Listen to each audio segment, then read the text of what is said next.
In 1999, a large challenge came to Nintendo EAD. Make a game that will live up to the legacy of The Legend of Zelda: Ocarina of Time in only 1 year. This was set out by none other than the legendary producer Shigeru Miyamoto.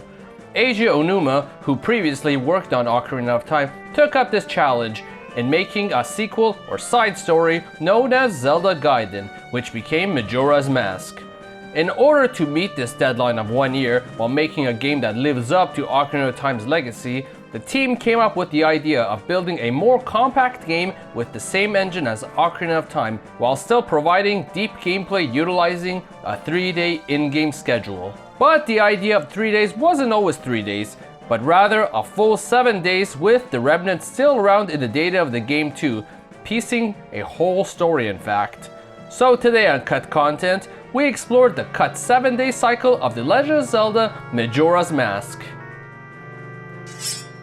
Before we begin, please hit the subscribe button and hit the notification bell too to further support us and keep creating new videos.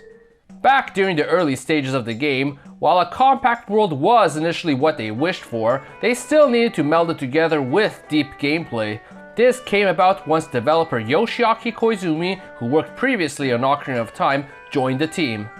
After Ocarina of Time, Koizumi went on to work on another game, or rather a board game, around the theme of cops and robbers, where one would have to catch a robber in only a week. Salvaging from his cancelled game, he brought the idea of the game lasting 1 week as the concept to meld the compact world and deep gameplay together. And thus a solidified concept was made, a story that would be told in chapters through 7 days until reaching its conclusion, and able to play this over and over again too to reveal more about it. But the game was condensed down to only 3 days by the end of development instead of Koizumi's original 7-day plan. Normally, such plans, if cancelled midway through development, leave remnants lying around, and the 7-day cycle is no outlier in this matter. First, much like The Legend of Zelda: Ocarina of Time, Majora's Mask also has a special ROM known as the Debug ROM. This is a special version of the game that the developers use to test out and alter the game while playing it.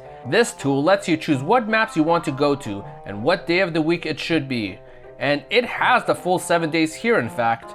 It may be in Japanese, but it lists Sunday, Monday, Tuesday, all the way to Saturday.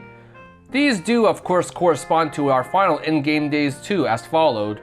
The first day is Monday, the second day is Tuesday, and the third day is Wednesday. And the interesting one is that the new day is set on Thursday. We'll get back to the new day shortly. Meanwhile, Sunday, which is at the top of the week, Friday, and Saturday appear to default to day 1, which likely was because they had no maps made for these other 3 days yet. However, everything after Wednesday does lose its clock too, as new day does start on Thursday. Now, one more piece to this calendar is from the July 2020 GigaLeak, which gave us these pieces of textures. Written in kanji, it lists each day of the week. Likely these would be on display to indicate what day of the week it is. According to the story, the entire time mechanic exists due to the moon. As well, we know between days 1 to 3, the moon increases in size as it gets closer and closer. Now, as mentioned earlier, the debug ROM lets you change the day of the week, with Sunday, Friday, and Saturday appearing to be just more or less copies of day 1. Well, there is actually one small difference with Sunday here. If you look at the moon while changing the days of the week, the size of the moon changes to correspond to the day. So this is day 1's or Monday, and this is day 2's or Tuesday. But if we go to day 0 or Sunday, as it was called originally, the moon is even smaller. This is a size we never saw in the final game. So then what does the smaller moon mean? I theorize this was indeed intended for an earlier day.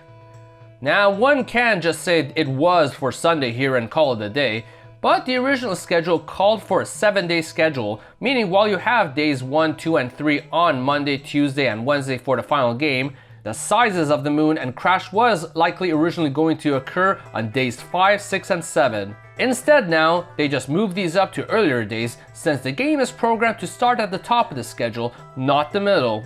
But together with those 3 days moved up, the original day 4 might have been moved up too, which had a moon of this size. But why even move the original day 4 up to Sunday?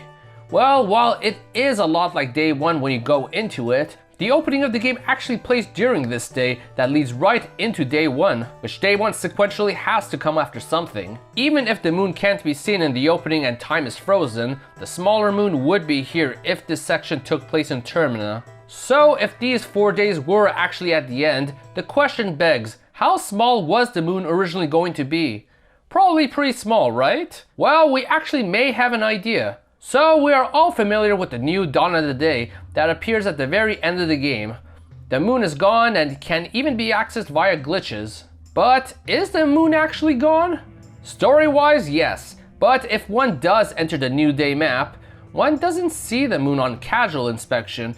But if you look very carefully at the sky, this spot, that little speck is the moon. Arguably, it can be said the moon has been shrunk and put there so won't be seen. But why? They could just outright get rid of the moon. In fact, if you load up the opening, the moon isn't even there, while it is in Clocktown, for example. Interestingly, if you look around, things are actually different in the world while in the New Day. For example, in Southern Clocktown, where the carpenters are building that stand through the 3 days, it isn't even here in this day. Even day 1 had a small bit of it. Almost like it's supposed to be before day 1. Therefore, it is possible that this might have been originally intended as the very first day of the 7-day cycle, only moved down to this New Day spot since the moon already was barely visible, so almost no work had to be done. Thus, if this theory is true, the moon would start out as a tiny dot there, looking like there is nothing wrong with it. But as days pass, it gets closer and closer until you start seeing what forms a face and notice something is very wrong, until the face becomes very apparent as you see it about to crash into the planet.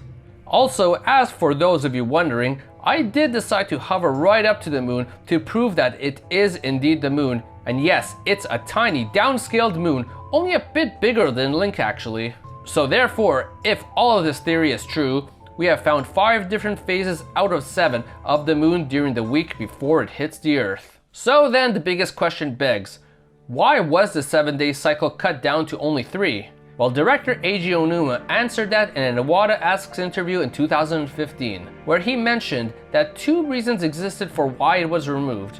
The first being that he felt players may have gotten bored if they repeatedly had to go through the 7-day cycle each time they played the Song of Time to rewind time. In fact, he felt with 7 days, one would have to remember way too much of what each NPC does on their schedule, and thus would make it difficult on the player.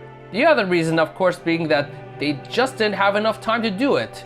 With only a year to make this game, they were able to make 3 days worth of content. 7 days easily would require at least another year in this case, and they didn't want to delay this game any further, especially considering this was literally at the end of the Nintendo 64's life cycle. While 7 days could have been amazing for many of us with the possible addition of many different side quests, dungeons, and stories, this 3-day cycle that we did get still made a game that many of us hold dear as one of the best Zelda games ever made. To some even, it is the very best Zelda game in fact. While the system may have even turned off some people from playing it, it did definitely make it stand apart from the usual Zelda convention, and one many still look back to with fondness. And even with the cut 7-day cycle, this is only the tip of the Majora's Mask cut content. Everything from items, masks, and even maps were cut, all of which I plan to cover, so hit the subscribe button for I plan to be back with more Zelda and other games cut content soon. Hit the like button and comment below on if you would have preferred the 7-day cycle or if you did like what we got in the end. So everyone, thank you for watching!